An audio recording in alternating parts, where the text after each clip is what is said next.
Pour la question, ils sont au micro de notre reporter Henri Matip.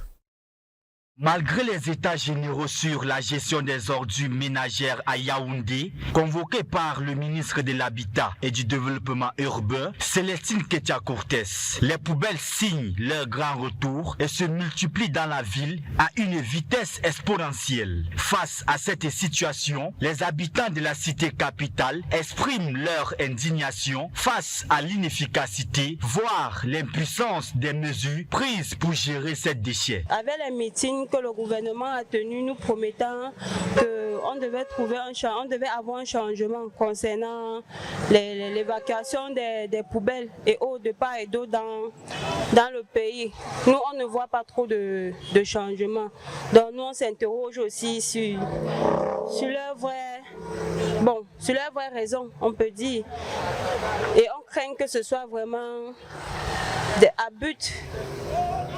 Comme les élections sont proches, on peut se dire, ils sont peut-être en train de nous promettre des trucs qui ne vont pas se faire parce que là, on entend, mais vraiment, on ne voit pas de changement. La poubelle nous nuit vraiment. Quand vous regardez l'environnement, il y a des commerces un peu de partout là. Il y a un peu de commerces, on n'arrive pas à vivre aisément avec les odeurs, les mouches qui se disposent pas d'eau. Les commerçants font de petits trucs à manger là. C'est pas facile. C'est pas facile tous les jours. En tant que déjà être humain de subir toute cette intoxication là, ça peut nous causer des maladies, ça peut faire autre chute. Donc la santé vraiment en dépend. Ici, au quartier Biémassi, lieu dit Acacia, dans le 6e arrondissement de la ville de Yaoundé, les poubelles dictent leur loi dans les rues. Les déchets s'accumulent sous le regard impuissant des habitants. Le problème de notre poubelle qui a envahi la route, c'est un problème vraiment à chercher à connaître pourquoi la poubelle a envahi la route.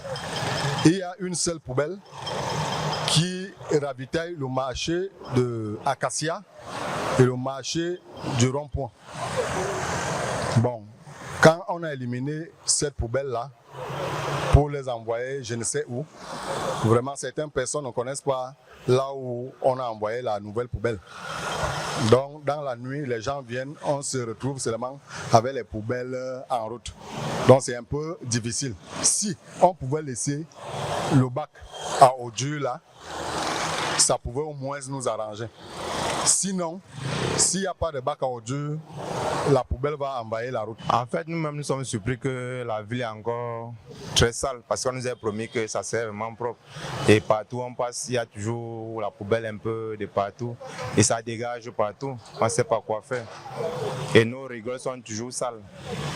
Et comme certains parents envoient les enfants jeter dès qu'ils trouvent la saleté, ils jettent seulement là où ils savent que bon, ici, il y a toujours la poubelle. Donc on est vraiment dépassé.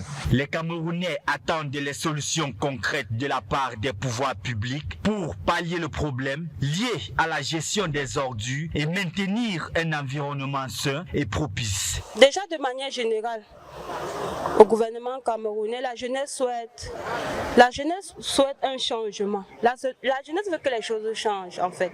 Nous on en a marre des promesses fallacieuses. On peut le dire ouvertement déjà, hein, on en a marre des promesses fallacieuses. Qu'ils nous promettent quelque chose et qu'ils fassent.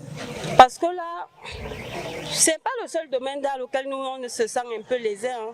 Il y a plusieurs domaines on ne veut pas tirer. Là, on parle des poubelles qui déjà nuisent assez beaucoup. Mais sinon, il y a d'autres domaines qu'on aimerait vraiment que le gouvernement y jette un regard.